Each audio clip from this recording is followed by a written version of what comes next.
an appearance, at least a couple of them, last time we did this. The So cats I'd love to like, see them again. yeah, they like to participate. I think mostly they just like to eat and, let me know they're hungry. But here we go.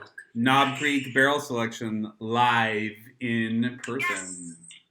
I'm so excited about this today because, I work for the James B. Beam Distilling Company. And so we make a lot of different whiskeys there. We obviously make Jim Beam, but we also make Basil Hayden's, Knob Creek, Booker's, Baker's, Legion, Little Book, Old Grandad, Old Tub, Old Overhold. We have a whole series of olds that we do there. So and it's such a historic brand. It's 225 years old. So we have a number of things that we have done over the years that have been special releases or whatever. But with all that being said, if I had to pick one whiskey to say our current master distiller, Fred Noe, if he was a bourbon, what would it be? It would be Knob Creek Bourbon. No question. So we're trying the robust bourbon the most robust bourbon in our portfolio. This is, I think, a lot of people who are whiskey lovers would agree with this, that it's sort of the baseline for all other really truly robust bourbons is Knob Creek. It's really the place where you kind of can go to start your journey in bourbon tasting. So as you're getting towards the more robust style. So I'm super excited that we're doing a barrel of this today. Well, I think this is what Mission customers and I think customers in general would be and should be excited about with Knob Creek. Number one, everything that we're tasting today is at cask strength, and they're all over 120. So we've got 121.2, 122.4, and 120.9. So even if it's labeled as 120, you might get a little extra kick in there. And then two, because we're doing this virtually today and we couldn't be at the warehouse, Knob Creek has sent us the barrel locations of all of these, and Amanda and I narrowed it down to these three finalists. And coincidentally enough, can you hear me with that airplane going over my head? Yeah, totally fine. Okay, I have the window open so the cat can look outside. I think I'm going to have to decide when that trade-off isn't worth it. But anyways, all three happen to be from Warehouse Z. All three happen to be on the fourth floor. And all three, no, that's it. All three are on the fourth floor from the same warehouse. I'm losing you there for just a second. There we go, sorry. There we go, no problem. So they're all coming from the same warehouse, and they are all coming from the same floor, but they are not all the same liquid because they were distilled at different times and barreled at different times. So this is a really great way of kind of segueing into what I think the tasting should be today. I would like to start with the one that was barreled on November 2nd, 2011. Okay. And then move to October 20th, 2011. And then we will move to, let me scroll up here, to September 29th, 2011. And that way we're getting sort of the youngest bourbon first. But it's very interesting because they're all in the same rack house. They're all on the same floor, and they all come from the same year. They weren't barreled at the same time, but they are coming from that same year. So this is what I would classify as something of a selection of cousin barrels. So they're very close to each other. They're very close in the rack house, but we're going to experience something totally different. Like you said, we're going to have one is at 122.4 proof, one is at 120.9 proof, and one's at 121.2. So the proofage point will change the flavor profile a little bit, but it'll be so interesting to see how different they all taste, even though they are technically pretty close together in the same rack house. It's a wonderful kind of study in maturation that we're going to walk through today. Well, and again, to make this interesting for the people at home so that they don't just watch us tasting stuff and talking about how great our lives are, what also is cool is that all of these are going to be well over 9 years old by the time that they're already over 9 years old, and by the time we bottle them, they'll mostly be about 9.5 or 9 1/3.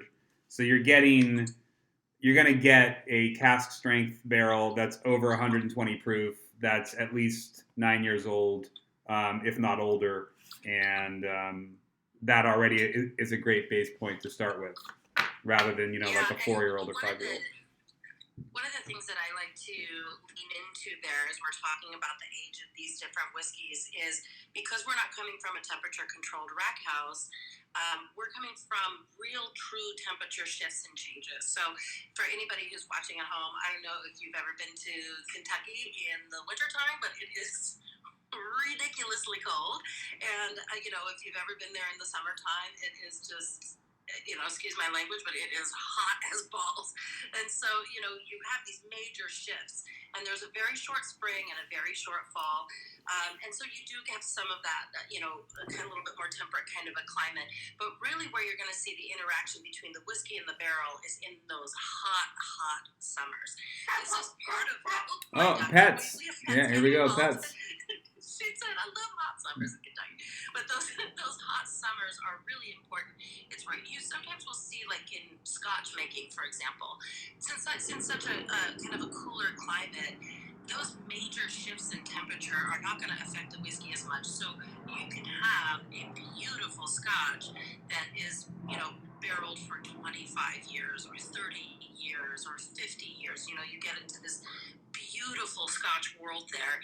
But in Kentucky, because the summers are so hot and the interaction with the barrel is moving so quickly during the summertime, you really don't want it to go too much past, say, about 20 years, because you're going to get something that's very heavy in tannins, and something where the whiskey is starting to, I don't want to say this is the case for all of it, but it's not as friendly, Yeah.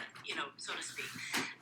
So this is something that when I'm talking about the 9-year age statement that's going to be on this particular bottle, I like to sort of think of that more as 9 summers than 9 years, because you've got 9 summers of just really reaching into that barrel. And I think a common misunderstanding about maturation in general is that with the barrel, you're going to get something that's charred, right? So we're going with, you can have 4 different levels of char on the barrel. Legally, bourbon, to be called bourbon, has to be in a charred barrel. But you can have different levels. We do ours with the char 4, that's called an alligator char, or sometimes you have crocodile char or whatever, because it looks like alligator skin at that point. That is important for filtration, but it's not necessarily important for flavor. A lot of times people will think that the color and the flavor are coming from that char, but the truth of what's happening is if you, like, say, you cut your skin or something like that, your good blood cells will go racing to that area of your body to help repair that. The same thing happens in wood. So when you char that wood, the good cells are going towards that, but it's sugar, not good cells. So the harder the char, the more sugar you're going to have on that toasted line or the red line on the inside of that. Right.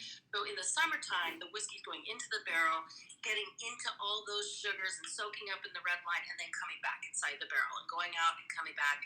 And that's where we're going to see a lot of these robust flavors. That's where you're going to get the vanillins and the caramel, and or the vanilla and the caramel. You're going to start to see those really traditional bourbon style flavors coming out from those 9 summers in the barrel.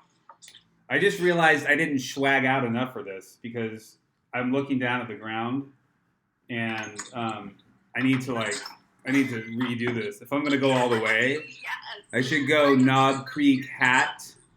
To be honest, this is just sitting by the table because I brought it inside with the other stuff, and I forgot it was there. I'll do a Knob Creek bib to make sure that I don't. I know it's not a bib, but I'm gonna treat it like a bib while I taste. Well, it's perfect because I've got that Knob Creek bib as my. Oh, is that what's in your hair? I didn't even see. What a fucking jerk I am. I didn't even pay attention to your stuff. I'm like, look at mine. Little subtle branding. All right, so let's dig into this. Let's get into it. I want to do 2 tastings of these. So the first one we're going to do is straight from the bottle, and it's going to be at that barrel proof. So I have a little sample as well. This one, let's keep this tasting as small as possible because we are going to then water it down, and we want to make sure we have enough whiskey to make it to the whiskey line here. Okay. So, but the reason why we're going to water it down in a minute, and one of these we actually really don't need to water down too much. The second one we probably don't need to water down at all. Let me look at my chart here.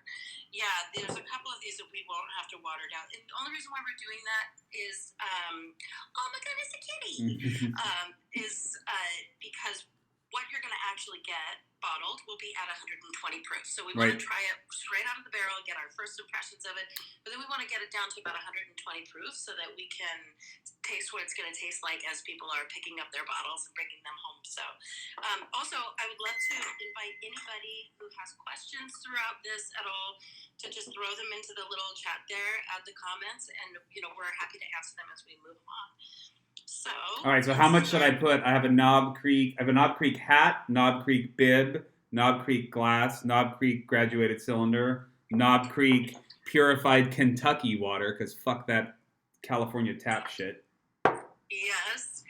And this actually is an important piece to this barrel tasting because the water that will be cutting the whiskey down to 120 proof will be this Kentucky style water. And it's important because it is so full of calcium and magnesium. It's sitting on, calcium plates. The whole state is just basically sitting on levels of calcium that the water is sort of dripping through.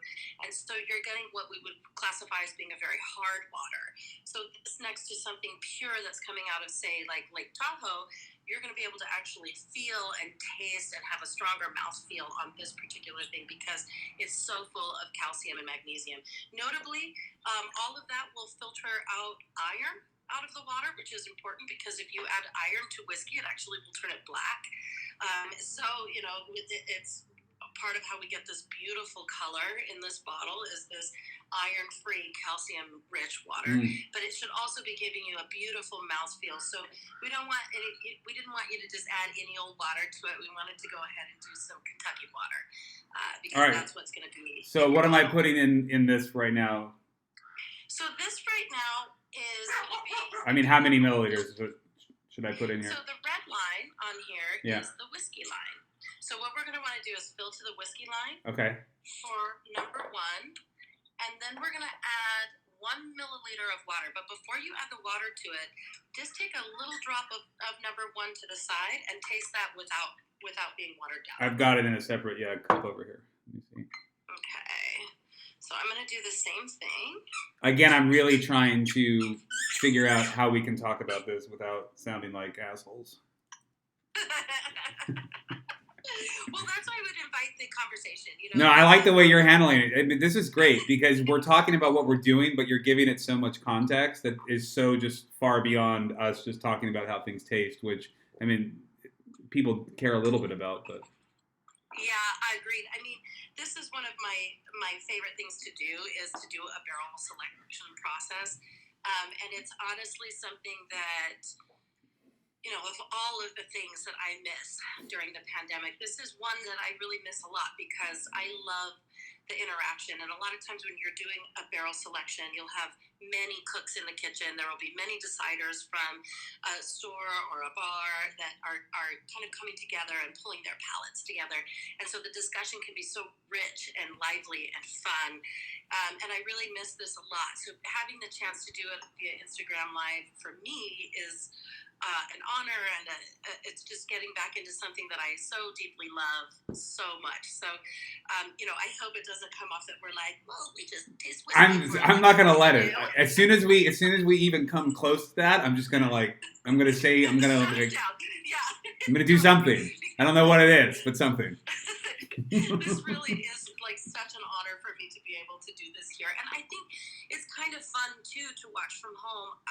Even though I do this for a living, if I had a counterpart who was doing a whiskey barrel selection or a tequila barrel selection, which I know you guys have had the chance to do with Carlos Camarena, and if there was any sort of barrel selection, I think I would thoroughly enjoy watching, even though you can't really taste from home. Bourbon Bites, to answer your question, yes. As long as I can keep doing these on Instagram, we will. So yes. Keep asking questions, people. So one of the things I wanted to talk about here as you're tasting spirits. Spirits are so different from tasting wine.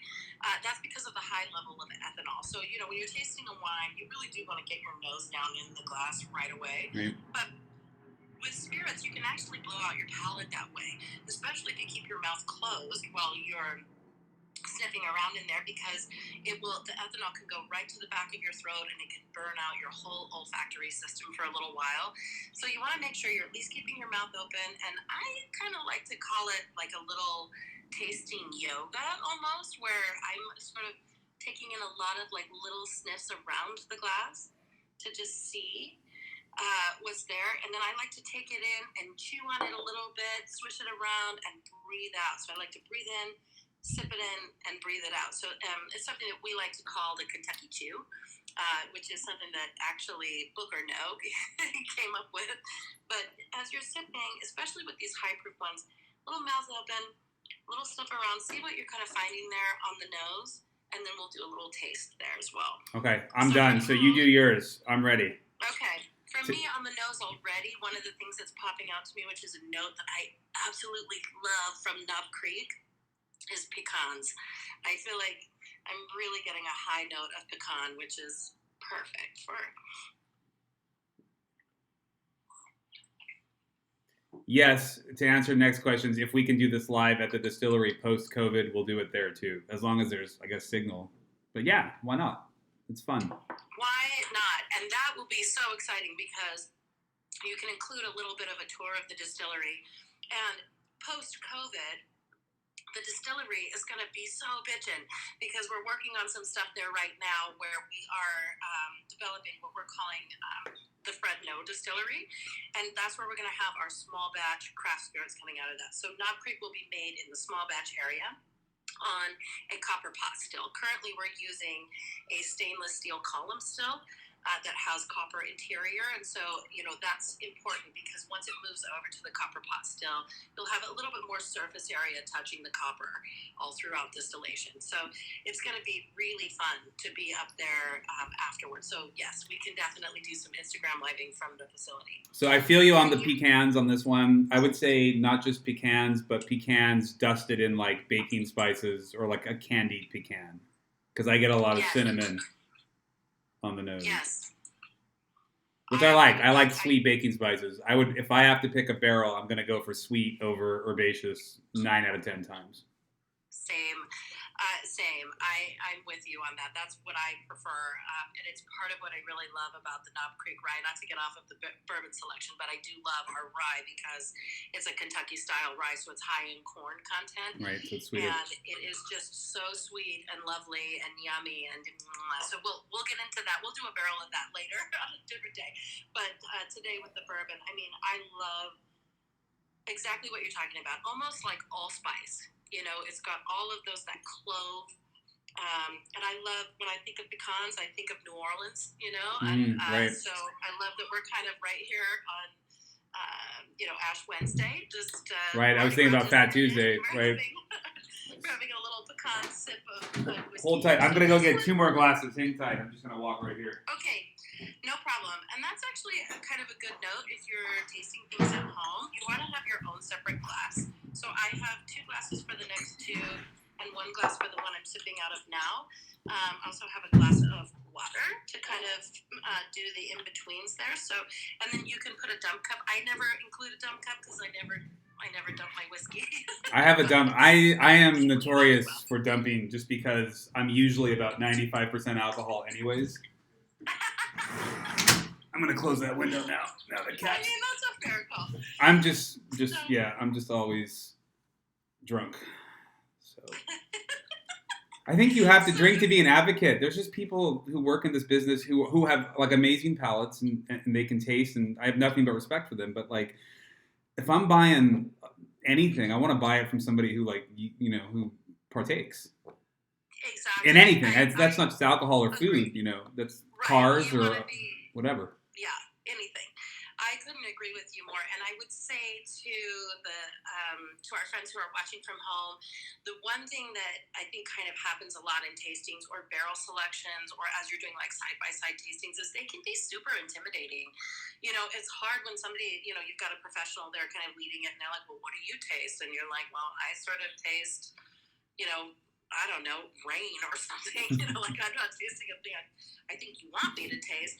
So one thing that I would do to encourage people who are doing this at home is to say, look, a palate is something that you can refine with practice. So just like what you were saying, somebody who really drinks, somebody who partakes, those are the people that you want sort of leading you through something like this, because your palate can be refined. And my favorite way to do that, this is whether you're doing it with wine or spirits or food or anything that is a part of your olfactory system, smells, perfume, anything like that, is to think about what it is that you're tasting and then go as deeply and far into that as you possibly can. So for example, let's say you're tasting something like banana. Is it bananas Foster? Is it banana candy? Is it overly ripe bananas? Is it underripe bananas? Is it a banana bread? Is it maybe Maduros? Are you having like Cuban plantains? Like what? Get as far deep into that description as you can. You know, because sometimes I will taste things in, a lot of times a note that will come out to me in kind of tequilas or gins will be rain.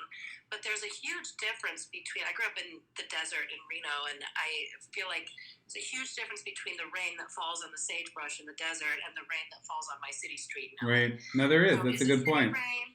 You know, is it desert rain? Like just to, you know, try and get that as deep as you possibly can. So this one.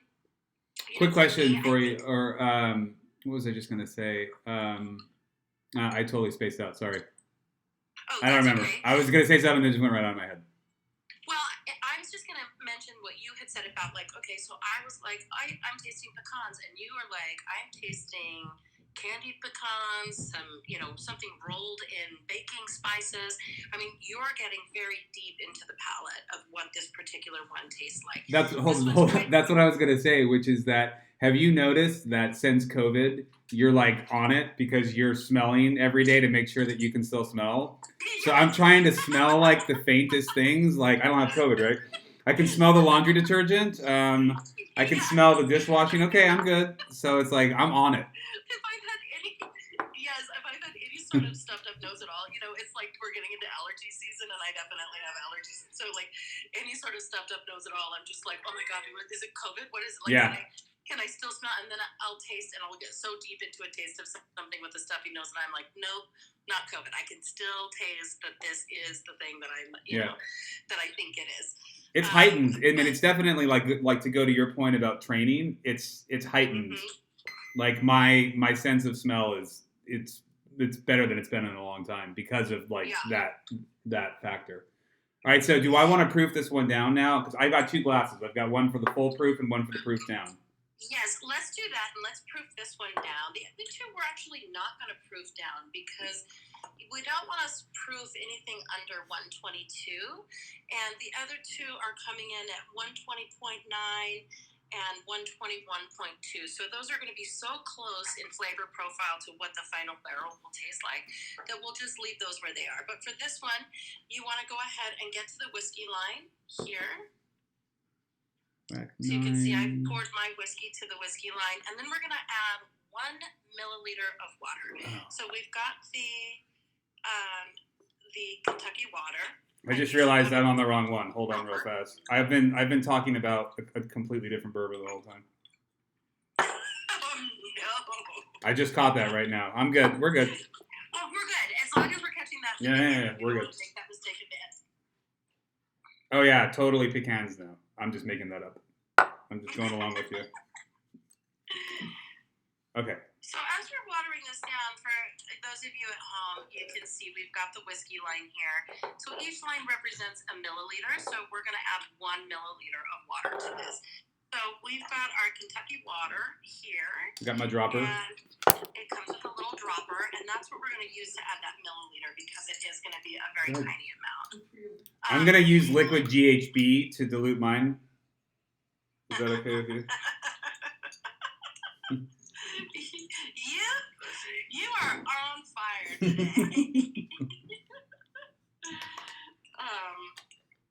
Okay, so I'm going to put a few more drops of this in here. All right, and then I'm going to pour that into the glass.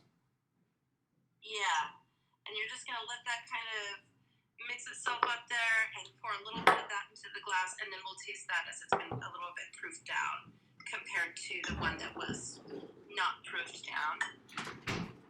This is an important note too, I think, about Knob Creek is that legally to be called bourbon, you cannot distill over 160 proof, right, during the distillation process. And that's important because once you get over 160, you're really starting to talk about a vodka at that point, something that's odorless and flavorless by definition of vodka. I mean, I think we could put five vodkas next to each other and prove that that's not the case, but it's supposed to be by their definition odorless and tasteless.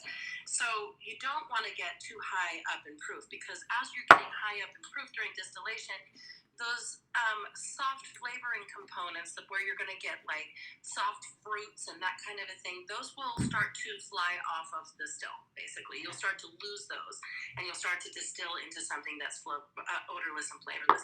So you can go up to 160. Knob Creek we distill at 125. You can't also legally put a bourbon in the barrel over 125 proof. So if you distill to 135 or 145, you have to cut it with water to get it into the barrel at 125. We distill to barrel strength. So should be at 125 going into the barrel.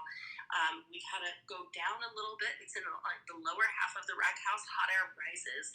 And so on that lower half, you're going to see more of the angel share that's leaving is going to be alcohol and less water. As the higher you go up, the angel share is going to be more water and less alcohol.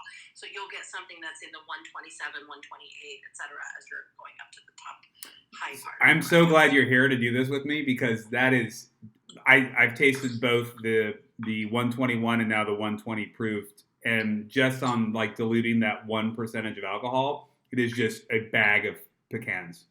It's so different. That's right? exactly. I mean, but you were dead right. I was tasting like, no, this is like cinnamon. What are you talking about? And then it was the wrong sample. But tasting that, like, I mean, now having heard you say that and then going back and doing it, it's exactly what it is.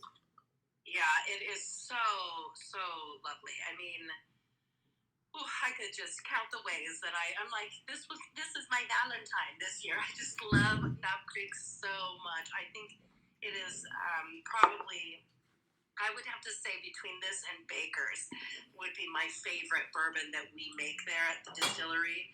I just love Baker's bourbon so much. Booker's, yes, exactly. I'm sorry, I was just scratching my ear. Did I do something? I love Booker's too, but Booker's is a very specific place in my heart. When I first started, my friend Adam told me that basically Booker used to refer to Booker's whiskey as pajama whiskey because he said you either need to be in your pajamas or on your way to your pajamas if you're going to start drinking Booker's. Right. And I was like, oh, that's a funny story. And then cut to a couple of Booker's nights later, and I'm just like passed out somewhere because it's such a delicious bourbon, but at non-chill filtration, that those fatty lipids that would normally come out in the chill filtration coat your mouth, and you can drink more than you think you can. It is so lovely, but it's a little dangerous for me. So I would have to say my two favorites, Knob Creek and Baker's. And then if I'm feeling danger mode, I'll get into a little bit of Booker's there. But how are you feeling about this particular one? I quite like it. Tasting note. I quite like it. Yeah, quite a bit. This pecan bomb is wonderful. So we'll call number one the pecan bomb. Yeah. Okay.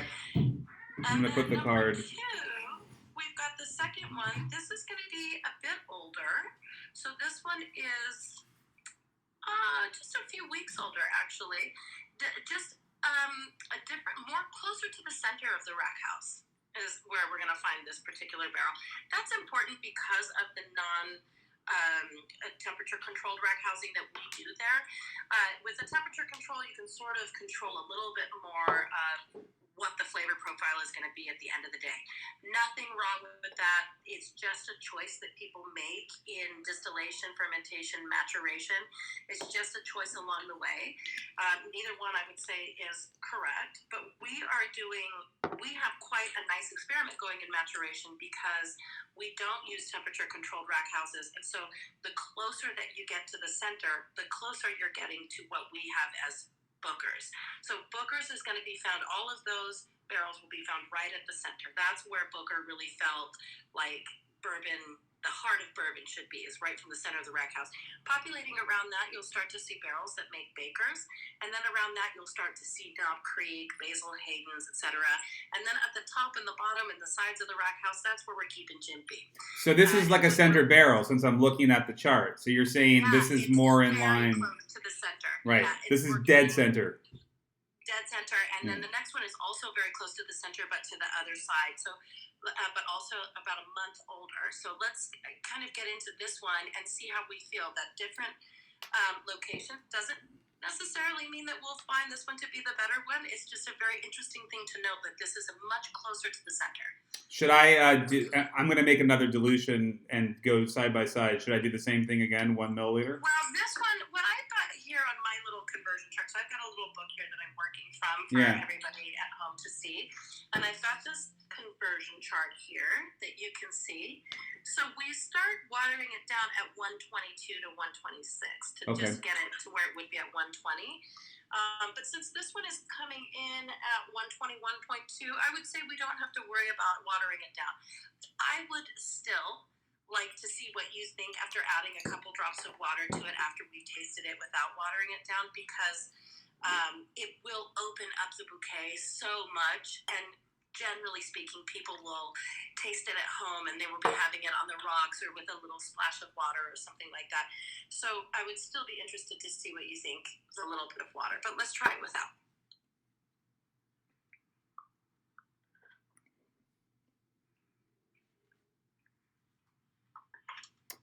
I want to make sure we're on the, yes, sorry. 121.2 is a proof. Yes. Warehouse 2, floor 4, rack 9. Yep. Is where this. I'm sorry. When I said dead center, I was talking about the first one because I had my cards reversed, but they're both in the center. The first one should have been sort of closer to the outside of the rack house. I'm kind of going off of the images that you sent me as well. So this one's closer to the center here. This one is going to be floor 9. Oh. The one that's 122.4 is closer to the center than the one we're tasting now.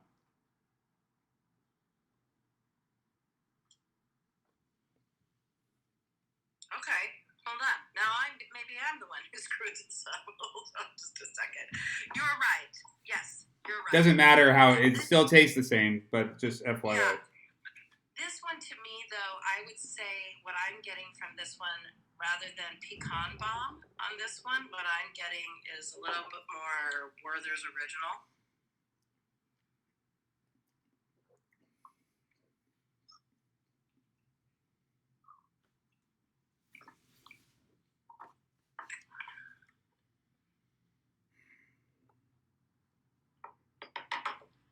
Yeah, no, it's like straight butterscotch candy in there. Yeah. Tasting with you is great. You just tell me what I need to know, and then I just taste it. It's amazing. I'm going to add a couple, just little tiny drops to this. And one thing I would encourage you to do at home, if you are, tasting whiskeys at home and you want to add just a little water to see how it opens up, I like to do this little trick where I just stick a pinky in and then let that drop into my whiskey glass. It's a good trick. There we go. Like, just let it kind of drip in there. And that little drop alone will allow you to kind of open that up. I'm using a fancy dropper with our little Kentucky water here. So I don't necessarily need to use the pinky, but you can get the same drop of water from just sticking a little pinky in there and dropping it in. Do you ever do a tasting with people that are so afraid they're going to mess the whiskey up with like the wrong drop? And they're just like super, they're like sweating buckets so that they only drop one drop of water in there. It's like, dude, just let it go. But one of the things that we do at the distillery, and that most distillers will do,